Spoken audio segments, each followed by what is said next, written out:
after today's event. And on that note, as time is advancing, it's time to move to Icrisat. Good morning, good afternoon, and good evening. If you're just joining us, hi, wherever you are. You're very welcome to the Marathon Spotlight event, which is taking us on a 13-hour journey around the world.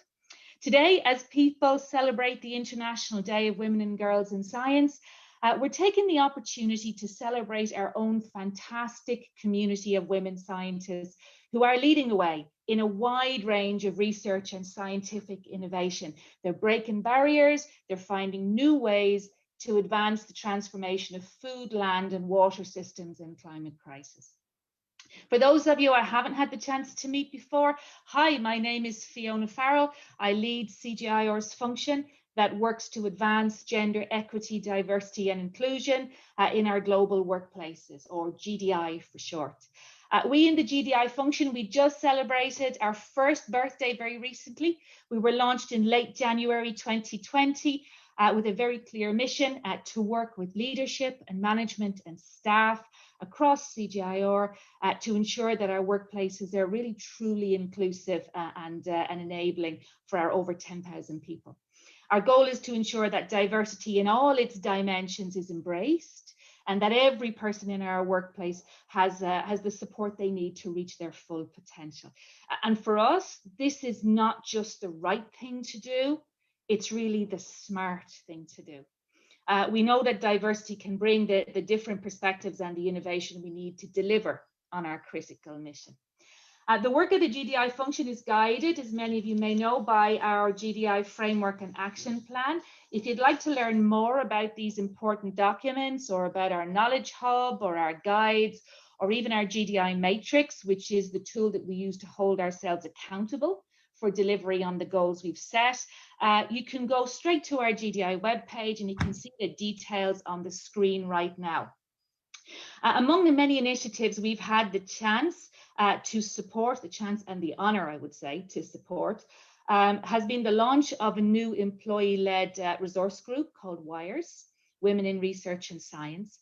And WIRES is bringing together all those in our global community who are seeking to support the incredible women scientists, providing them with supportive and safe places to meet, to learn, to grow, and to advance.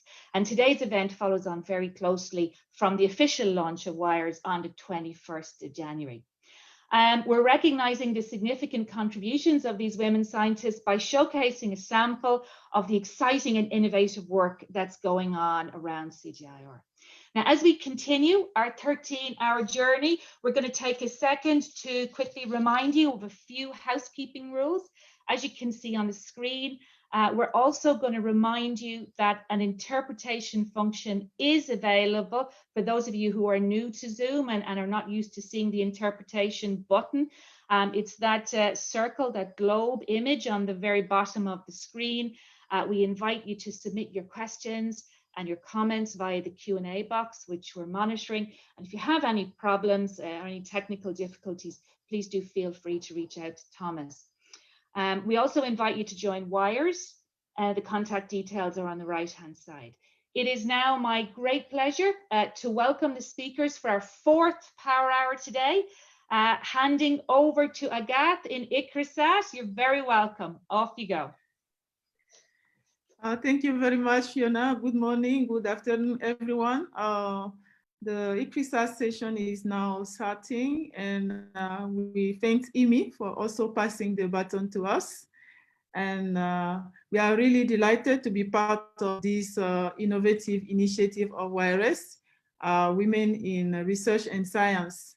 And we are honored so this morning also to have in this session our Director General, Dr. Jacqueline Hughes, who is also giving our inaugural address. We have speakers coming from all over the world. This morning with us, we have Dr. Vania Azevedo. She's our head gene bank in India. We also have with us today Dr. Pooja Bhatnagar. She's also molecular breeder. And we have in this discussion this morning, Dr. Rebi Arawa, Regional and Research Program Director in Eastern and Southern Africa. She's also country representative in Kenya. So really interesting session ahead of us.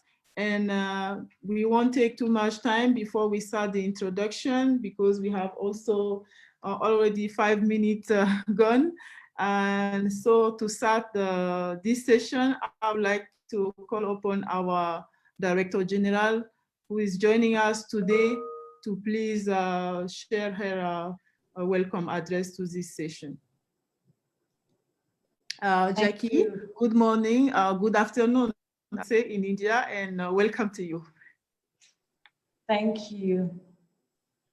So if I could just start by saying women scientists play an indispensable role in the CGIAR's mission to end hunger by 2030. We're in the forefront. We're not always recognized. Women are 29% of our workforce. Female researchers and scientists power our innovation, but we need support to thrive. So Icrisat is happy to join the CGIAR family on this 11th of February to celebrate the International Day of Women and Girls in Science. The day focuses on the reality that science and gender equality are both vital for the achievement of internationally and nationally agreed development goals. At Icrisat, we believe that SDGs can be achieved when full and equal access to and participation in science for women and girls happens, and further gender equality and empowerment of women is guaranteed. It's sad that we have to say, should be guaranteed. It should be natural. We never hear the plea for men and boys to have their contribution guaranteed, but perhaps there will be a day that that is so. The recent launch of the new CGIAR employee-led research resource group, my apologies, called WIRES, Women in Research and Science, is a great milestone in this journey. It's also a great example of the innovative ways we're using to explore, to advance gender diversity and inclusion in our work and delivery. The contributions by women and girls in sciences, I believe, and I'm sure you feel, has suffered from stereotypes. There's always a certain kind of woman fitting into a certain kind of men's environment.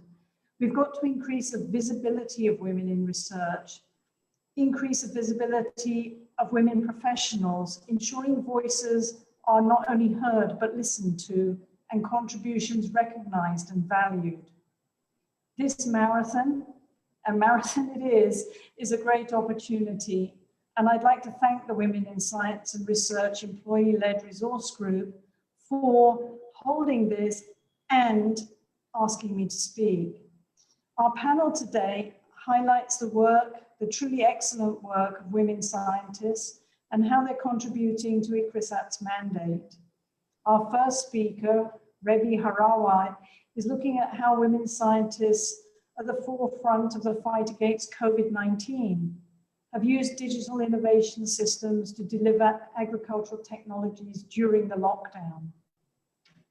Vania Azevedo, the head of our gene bank, will take us through the experience of genetic resources conservation and promotion.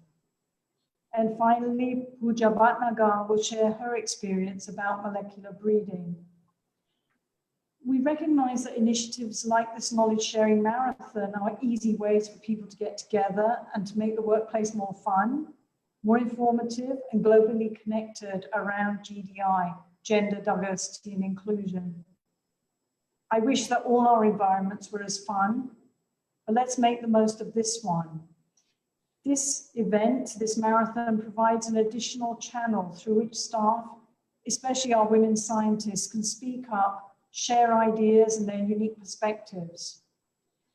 Because it's the women scientists themselves that mainly organize this initiative, I believe it could and should evolve over time to meet not only our current needs and the needs which we've brought with us from the past, but our future needs in a very inclusive manner.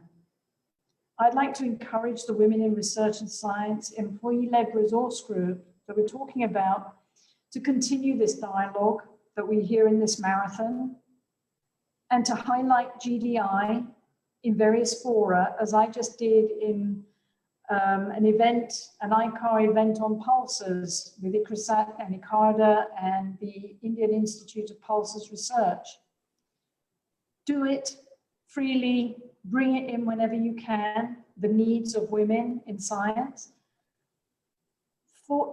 Focus on it for career development, for our work-life balance, as well as developing mentoring opportunities, which is also simply put as help each other and support each other. So Agath, over to you. I'm looking forward to hearing the first speaker. Thank you. Thank you very much, Jackie, for really these inspirational words. You are not only our DG, but you're also an inspiration to all of us, prominent scientists. You are an excellent science manager and a leader in research and development. So please stay with us, and we now introduce a video by Vanya. We changed a bit the order. We wanted to show first the gene bank and the fantastic work that they are doing there to maintain our genetic resource and also promote the use of it. So welcome Vanya. Vanya is the head gene bank. She's based in India. Vanya joined Icrisat after a rewarding career working in plant genetic research with the Brazilian Agricultural Research Corporation, Embrapa. She has applied her expertise to ensure that crop diversity is entrusted to her and safeguarded. Today she has a video introducing you to Icrisat Gene Bank and the importance of the resource to the world. So let's see the video that you have, Vanya, and we'll talk after. Thank you, Agatha. I will share my screen. I hope it works. Can you see it? Yes, I can see it. 11 crops, 6 of the mandate crops that Icrisat is working with: sorghum, pear millet, finger millet, chickpea, pigeon pea, and groundnut, and other 5 small millets. Our objective is to maintain the diversity of this material, of these crops, and provide this material to all the users inside Icrisat and outside Icrisat, and also outside India.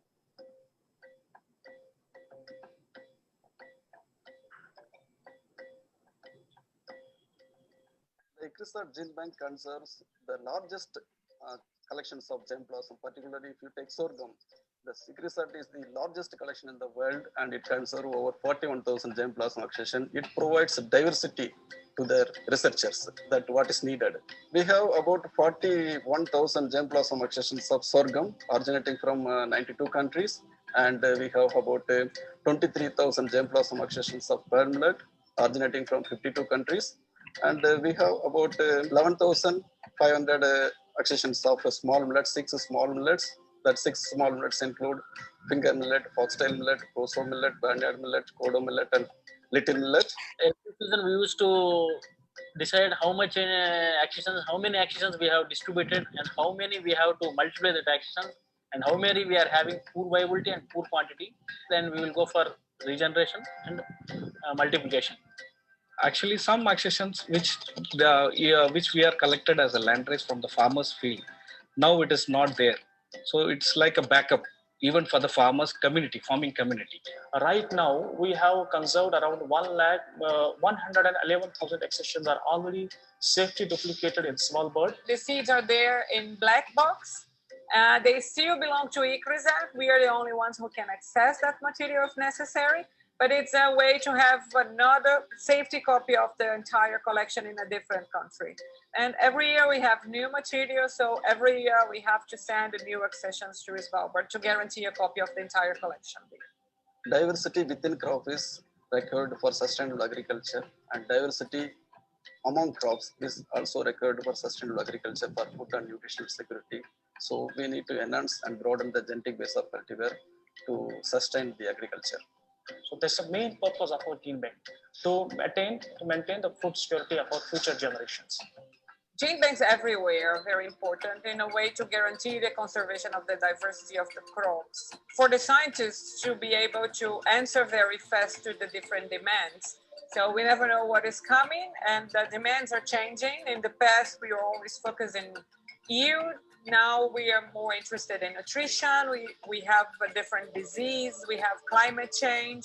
So how we need to work with this material and make them adapted to the different kind of environments.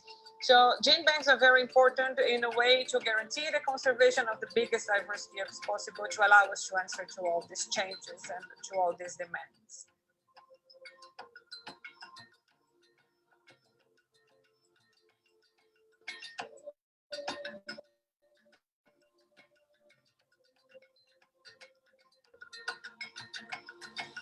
I'm Vanya, and we are the Icrisat Gene Bank.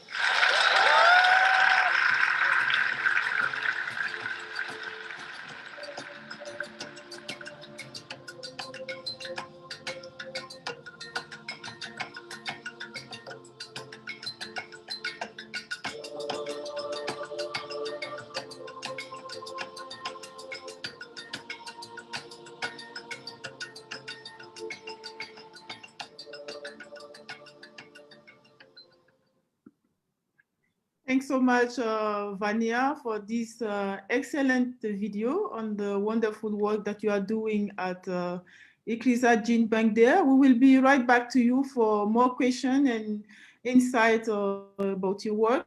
But now we'd like to introduce the next speaker, Dr. Pooja Bhatnagar. She has a presentation today, which is titled Enabling Platform Technologies and Advanced Breeding Intervention toward Intractable and Innovative Threat in Crop Breeding. This is really very scientific. We welcome Pooja, and she will be also sharing a slide presentation.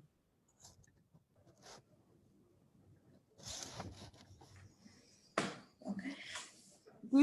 Good morning, good afternoon, Pooja. Please over to you for your presentation. Good afternoon, Agat, and hello, everyone. I'll just try to share my screen. Yes, please. If you can please give me a second. I don't know why it is asking me preferences.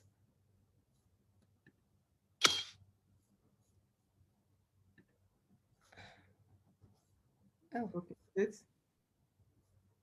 Agat, can you do it for me from there, please? Because I have just one slide, because I don't know why it's giving me a problem.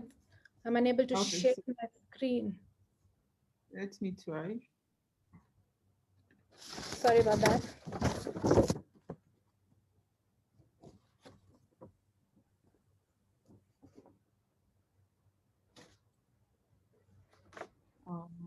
Please bear with us as we sort this out. Rajani, can you share from your side, please? Yes, I will do it on my end. Just hold on.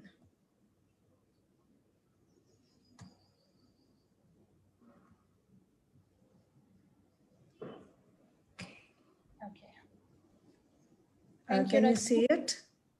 Yes. Yes, can see.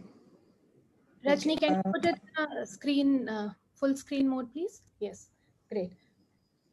Okay, can you? Okay, I think.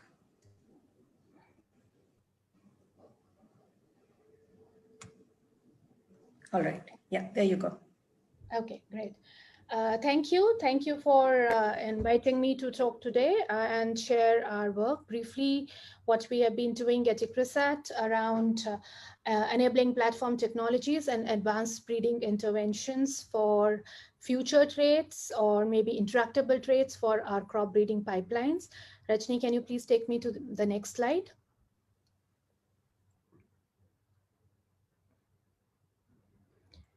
Okay.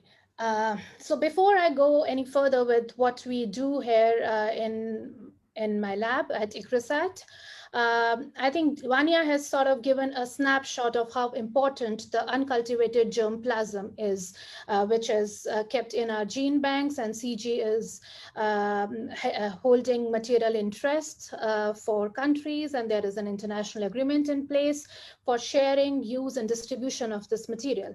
I'll be just taking you to the other side of things around, the traits that are really not available in the elite breeding populations, and the breeders, they are not able to sort of tap into the germplasm for some of the future traits in a scenario where we operate as on today, the complex farming systems that face challenges of poverty, malnutrition, and unsustainable use of natural resources. And for that, we would need integrated solutions. So the work that we do in my lab at Icrisat at the headquarters in Hyderabad is around bringing that kind of, or inducing that kind of variability, which is not available with either the breeders or with the gene bank, for immediate use. So we are involved in essentially developing the basic and applied knowledge to develop the egg biotech and advanced breeding interventions.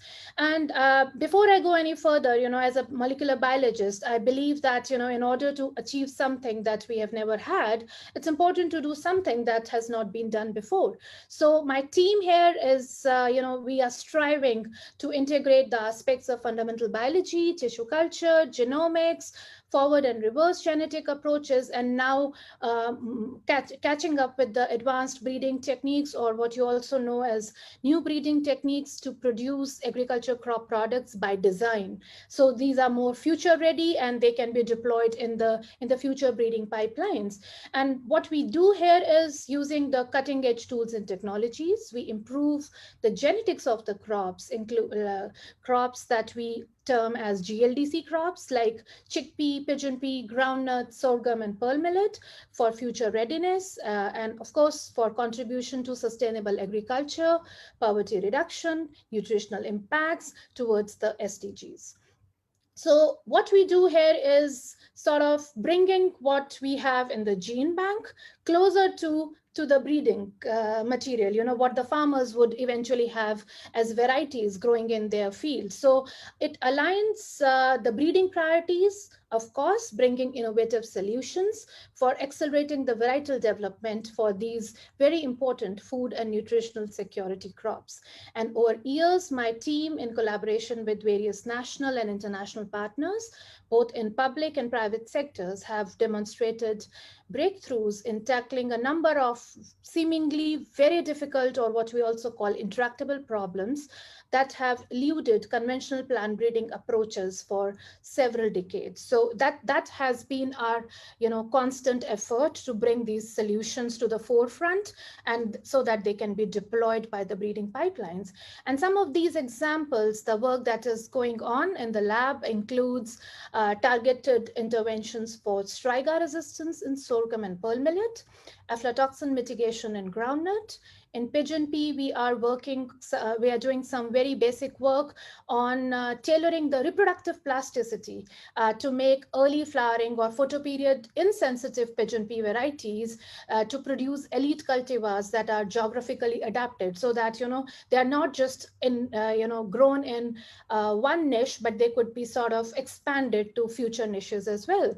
And besides that, in terms of output traits, we are working on traits like increasing the shelf life of a nutri-cereal like pearl millet, which is a very healthy cereal. However, it has an issue of shelf life of a milled flour, and that is being addressed to improve not only the to sort of support interventions for reducing the drudgery for the women of the households, but also to link this very important gluten-free cereal to the markets, and sort of bring it closer to the value chains. So these are some of the examples that we have been working around, playing around with the genes, with the DNAs, and sort of having cutting edge technologies being deployed for varietal development.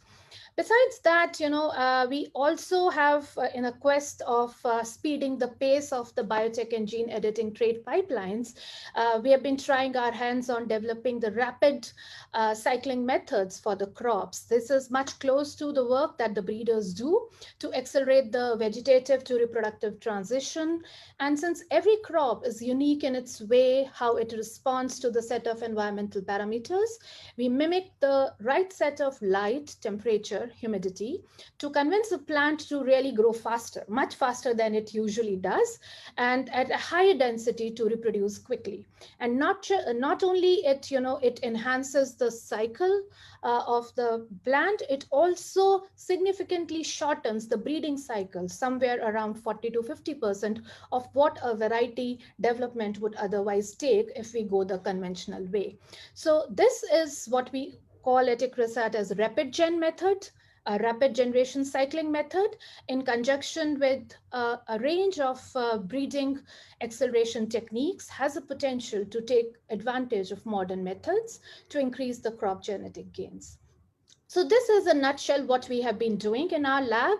And not only we have successfully developed tools and technologies for research and innovations for Icrisat mandate crops, we are cognizant about our engagement with partners and stakeholders on integrating the discovery research that is being done in the lab to the translational research activities, including risk assessments, regulatory and stewardship aspects, and to be able to provide the additional dimensions and responsibly maturing the innovative genetic solutions for agriculture. That is definitely going to be the need of the hour as we move forward.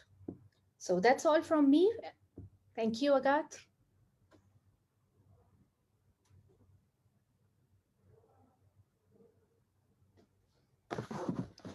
Agat, you are muted.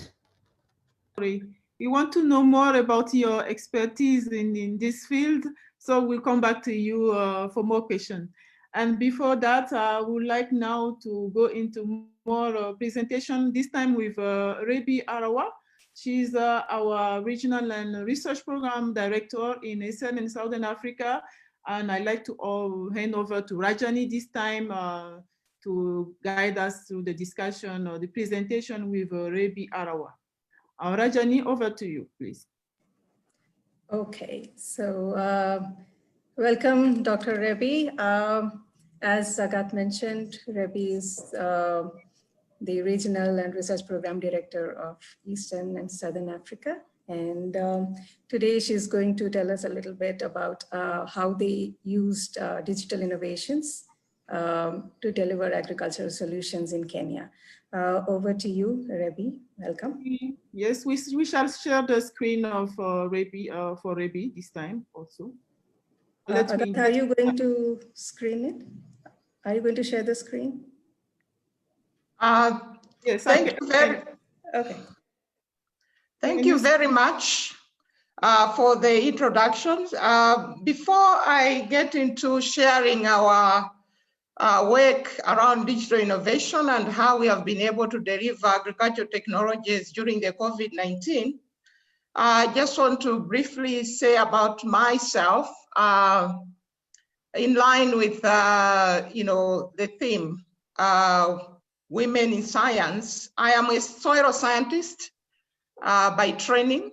I've been involved in the development of soil fertility technologies. Soil fertility is a very critical element in crop productivity, particularly here in sub-Saharan Africa, where the average crop yields are actually 35% of the world average. Coming to my role at Icrisat, I'm responsible for leading and management the Icrisat research program here in Eastern Southern Africa. And we have worked around crop development, crop technology development, but also the development of integrated agronomic solutions. So the work that my colleagues have said earlier on, we also have similar work taking place here in Eastern Southern Africa. Very critical for areas in this part of the world In countries like East Africa, Kenya, we have nearly 80% of the land which is classified as arid and semi-arid. So crop technologies, for example, the drought-tolerant crops, they play a very critical role when it comes to food, nutrition, security, but also income. And as I mentioned, integrated soil agronomic solution on integrated watershed management is also very critical. We also play a role in development of seed delivery models. The technologies that we develop, we don't just develop varieties and put them on the shelf, but we also work in partnership with public and private sector to make sure that these varieties are reaching the smallholder farmers, most of which are women. So we have a lot of models that we have developed that are working really to make sure that improved varieties are in the hands of the farmers. And finally, the area of enabling environment for the R&D. This is around markets, but also policy research. This is very critical in ensuring that the research that we are doing is actually working in an environment that is able to create sustainability of natural resources, but also the livelihoods. With those few introductory remarks, I just want to share at this point, as I mentioned, that we are working on facilitating the delivery of technologies. I think this is in line with this year's theme, which is women in leadership, achieving an equal future in a COVID-19 world. I thought that I could share with you practically some of the solutions that we have been able to apply in a COVID-19 situation, which I think took the world by surprise. So with that, I like to share with you a few slides that I have.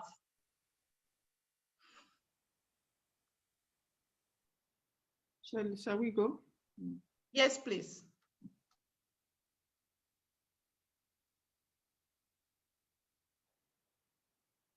Oh. Do you see the slides? I can't see them. Oh. No, not yet, Agatha. So as Agatha is trying to tweak the technology, just to say that here in Kenya, when we had the COVID lockdowns, which started in March, it was at the very critical stage of agriculture. It was at a time when the main cropping season was starting. And this is the time when farmers, they need to have access to seeds. And as you know, that the lockdowns continued from March to almost part of the year. So you are basically looking at the whole cropping cycle. Beyond accessing seeds, they need to have extension advisory. They need to be guided on the agronomy, the spacing. They need to be guided on the weeding. And throughout the whole cropping season, they also need to get a place where they need to sell their crops. So it's everything that has to do with agriculture found itself in these lockdowns. I think most of the movements in this, in the city were basically restricted. And most of the people basically that provide all the solutions that we are talking about, the extension advisory services, we are not able to do it.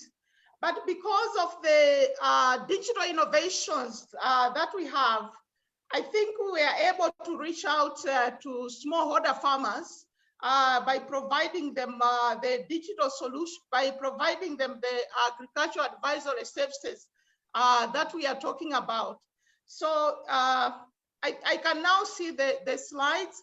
Can you put them in a presentation mode? Yes, I'm doing that now. Okay, great.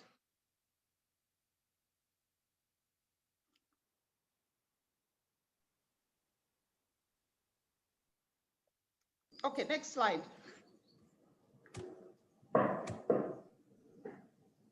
Okay, so the digital for agriculture is another area that Icrisat is focusing on. Our objective is to have a better, faster, and cheaper delivery through digital technologies. And this cuts across all the areas of the R&D that we are doing, from breeding informatics, analytics, to delivering data on real-time mobile devices, digital services, GIS, internet. So it encompasses all the work that we are doing. Next slide.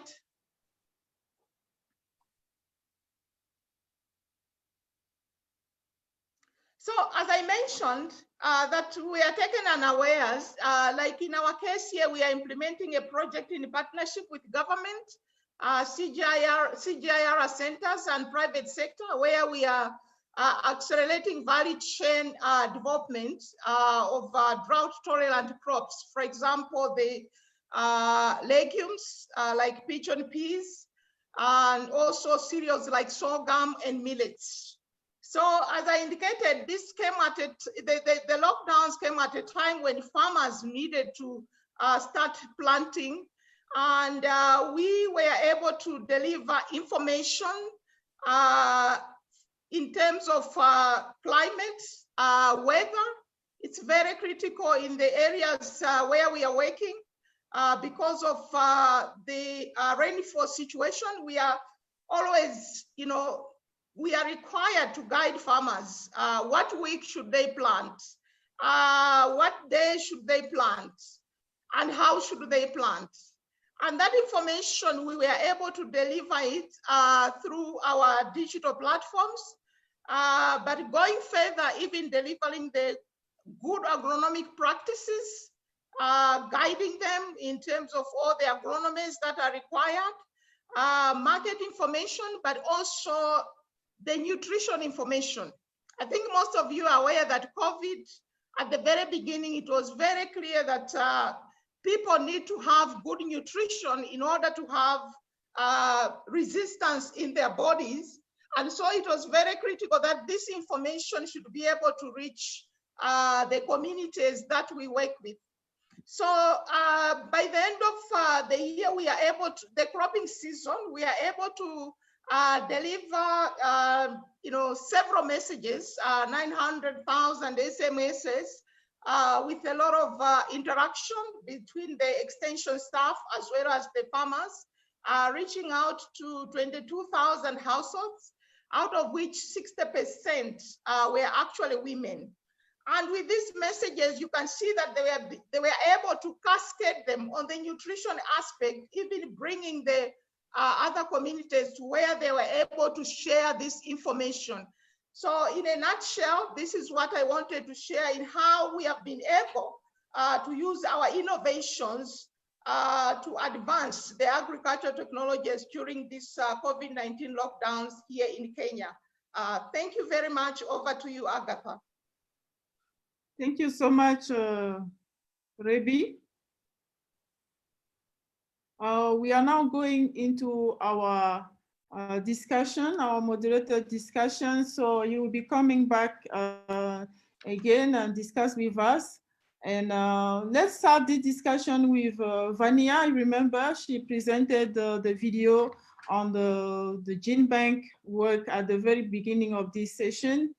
And you also did some work during the COVID-19 time, as Rebi also was doing in Eastern and Southern Africa. So Vania, we would like also to hear from you about your work, especially during COVID-19 time. Over to you, please. Thank you, Agatha. It was very interesting and challenging, I can say. So at the gene bank, as was very clear in the video, we need to conserve the accessions to guarantee that the research, the agriculture research, will continue and will happen all around the world. Our gene bank has a very big responsibility with the crops that we conserve. we already distributed accessions to 148 countries. So we can say that the entire world depends on us to develop agricultural research on these crops. And our biggest responsibility at the Gene Bank is to guarantee that the seeds will be there, well conserved, alive, and able to be used no matter what is happening and how challenging the situation is. So we were very lucky during the COVID time because of the Icrisat infrastructure. So we could put some staff living inside the Icrisat. We had 14 hectares to harvest. New accessions that came from Africa. We had a few hundreds of accessions that had just arrived from Africa. They were in the field and from our regional gene banks, most of them. And if we didn't harvest them, we were going to lose them. And lots of materials being regenerated. So we had a task force, a workforce. Even my husband went to the field with us to harvest the materials. Peter Carberry was our DG during the lockdown. Even Peter was going to the field. He used to message and say, I have a free day. Where are you now? I'm going to help you harvest. So you will not lose any of the accessions because our responsibility is with all the scientists working with our crops. We could manage. We have a very good team. Interesting that the entire gene bank team is 51 staff, including in Zimbabwe and Niger, not only in India, and we are only 10 women. All the other are men, but it's a very dedicated team, and we could manage well, and we didn't lose a single accession, but it was really, really challenging. Yeah, excellent work, Vania. I actually saw you and your team during this time on the field on social media, and it was really great to see on various ways that you are still on the field at this very difficult time. So let's also see and hear more detail from Rebi. You mentioned about a very innovative way that you used during this lockdown, using digital technique and to do your work during this lockdown. So please, what was so specific during this time, Rebi? Yeah, thank you very much for that. Likewise, we had to make sure that business continued. So apart from delivering the technologies to the communities, the smallholder farmers, we made sure that even in our own work, in our own research fields, there was also continuity of business. And one of the critical things was, of course, making sure that the health and the safety of staff was very critical.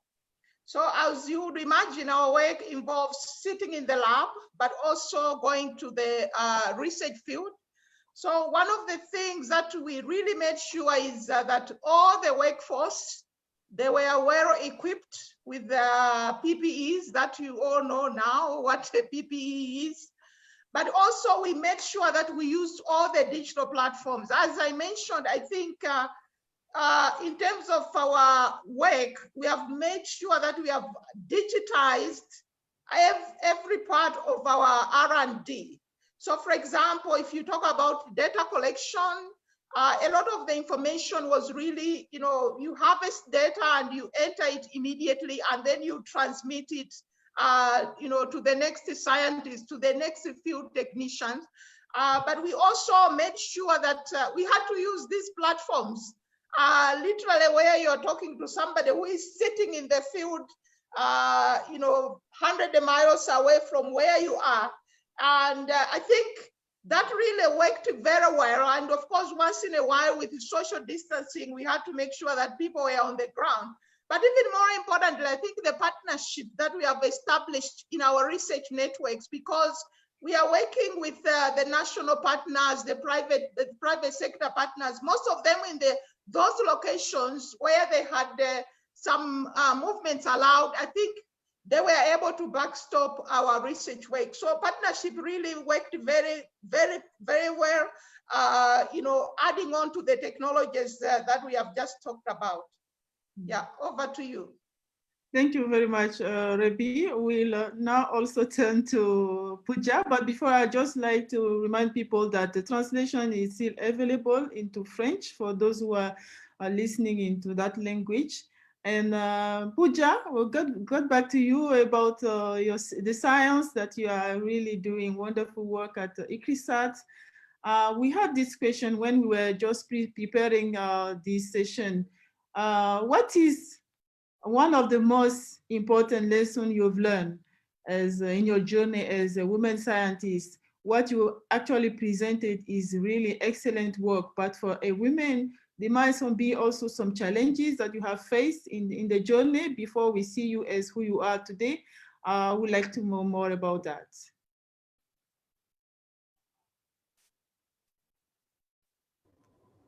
Okay, thank you, Agathe.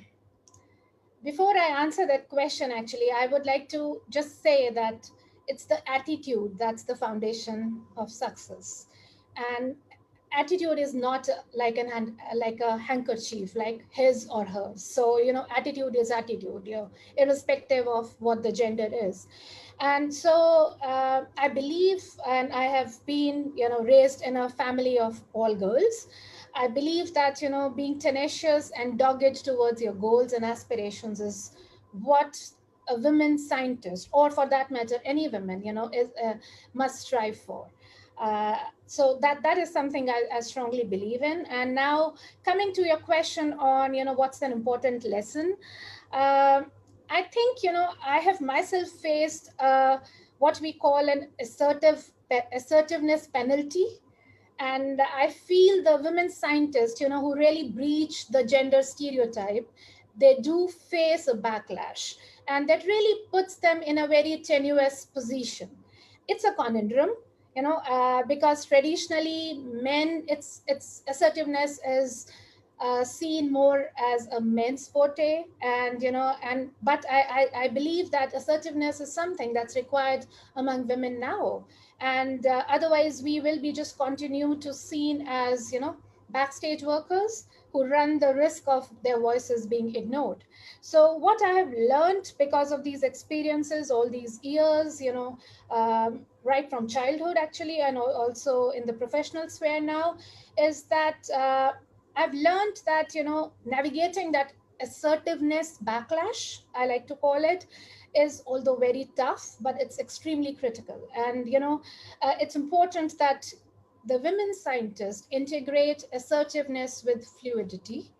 And that is very helpful in bringing the ability to dynamically steer the decisions.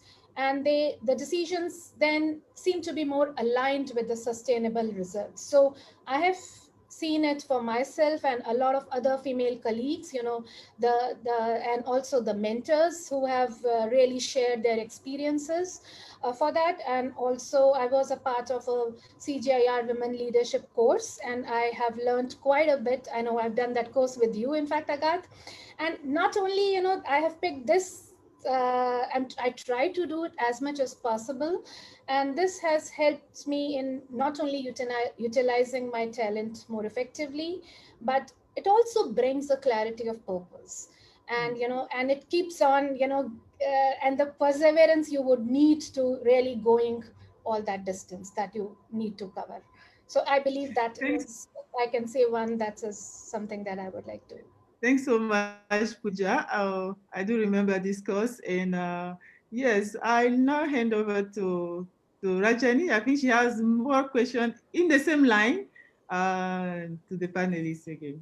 Yes, I do. It was fascinating what Pooja had to say about the assertiveness backlash. That's a good term that you put, but I believe a lot of women face that. My question is to Rebi.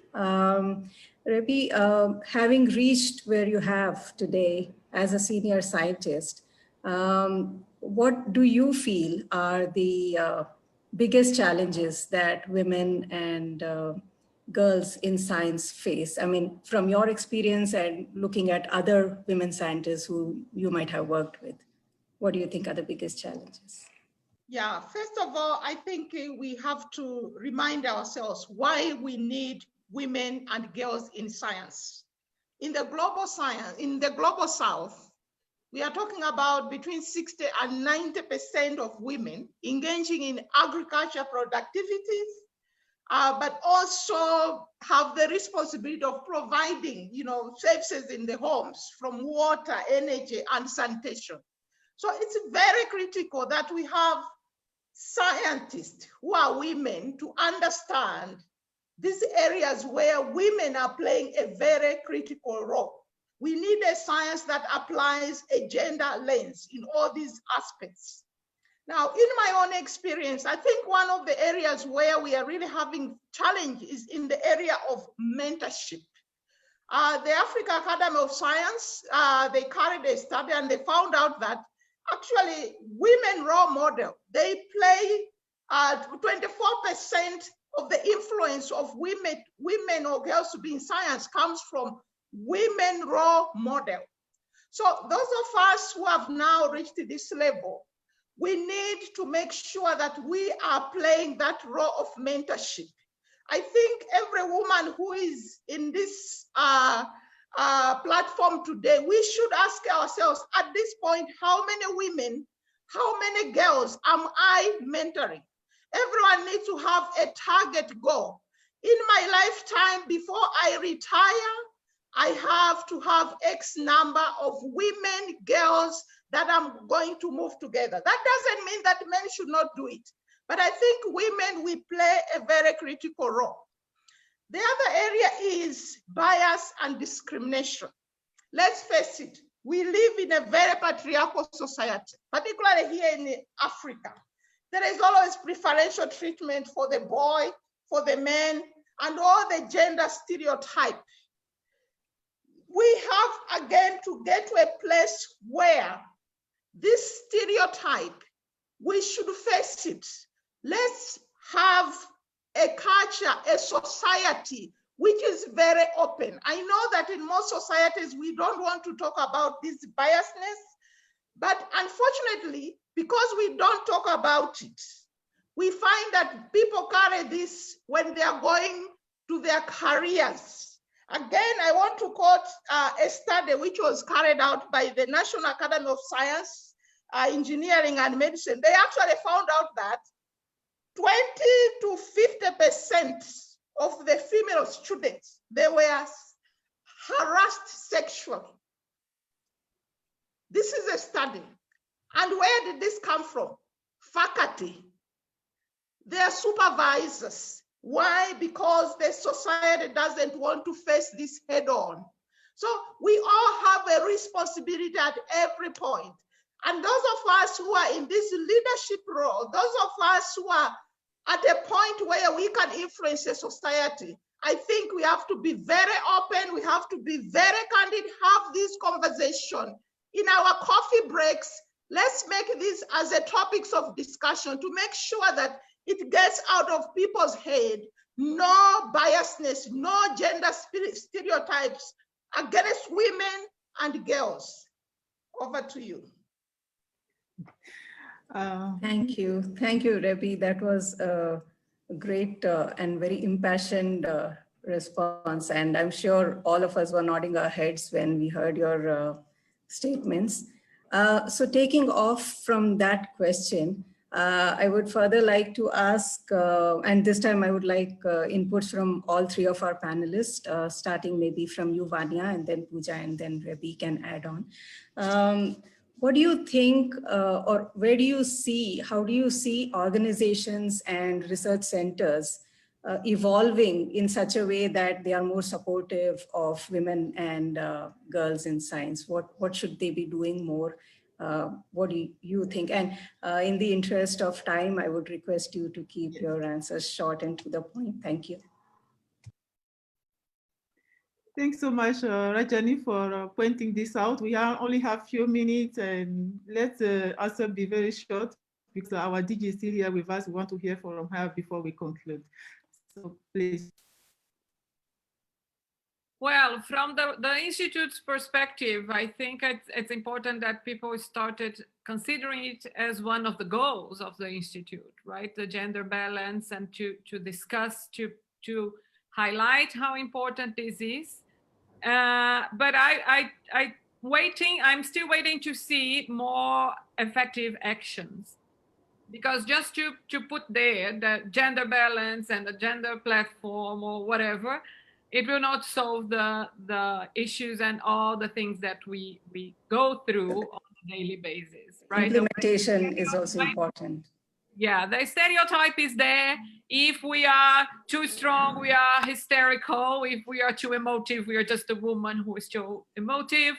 So there is always this bias with women. And I'm still here because I decided to ignore and continue working, because I know what I'm doing and I know that I'm good in what I'm doing. And here I am now. But this is there on our daily work. And so more than talking and having platforms and an event like this, that I believe that 90% are women, so we are just talking to ourselves. We are not, most probably not reaching most of the men, which are the majority of the CGIAR. But it's a start, but it's a very small start. We have much more to do. Great, thank you. Pooja, your take on this? I think I agree with what Vanya said. You know, if you really want to have a great party, we just don't need to invite people. We also need to make them dance somehow. And, you know, it's important, right? You know, while we have these quotas of bringing more and more women in organization, there are policy level decisions happening, which is a good beginning. But we also need to make sure that there is a need to create a culture in the organizations that facilitates women scientists and women professionals in navigating the systems which are actually historically designed for men.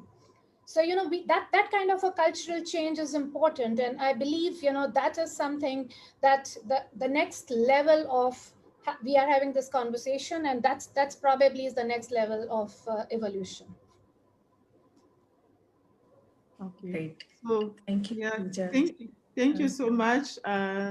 We are facing really constraint of time. So for the sake of time, I would like to ask maybe the latest question to our Director General, and she will also conclude our meeting.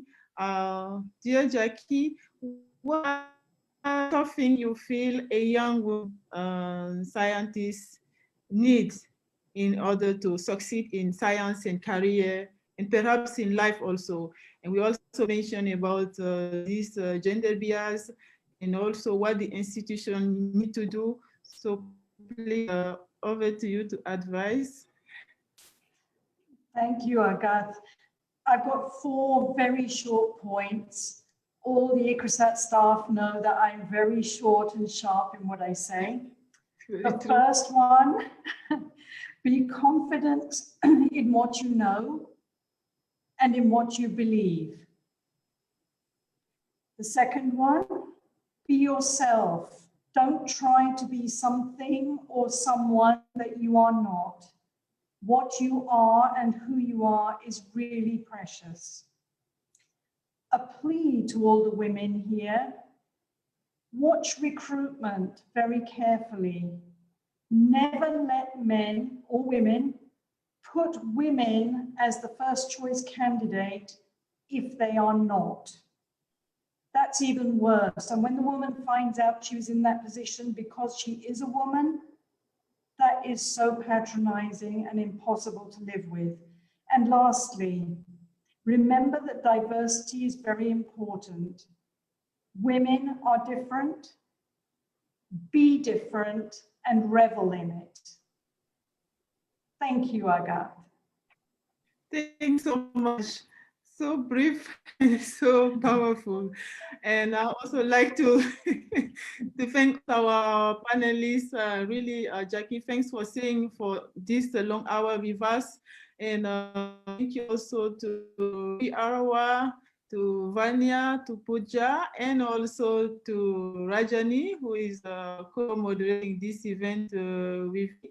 It has been a great pleasure. And if you have more questions, we couldn't take the questions, so please send an email to us and we shall reach out to you. It may take a while, but sure that we answer to you.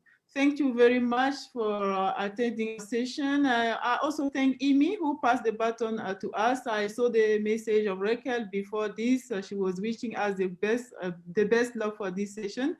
So thank you very much, and have a good day, good evening, and over to you, Fiona. Thank you so much. Thanks so much to Jackie and Vania and Pooja and Rebi and Agatha and Rajani for a really enjoyable and enlightening session. From where I sit, having been in all the sessions, it's amazing to see that there are some common themes that are continuing to rise throughout the discussion. And one of them is really the importance of role modeling and mentoring. That's been brought up, I think, in almost all of the sessions. But I mean, also some really important points there around bias and discrimination and I like the phrase assertiveness penalty. Really nice point there as well. And thanks so much, Jackie, for that great advice. Merci beaucoup also to our great interpreters, Helene and Isabel.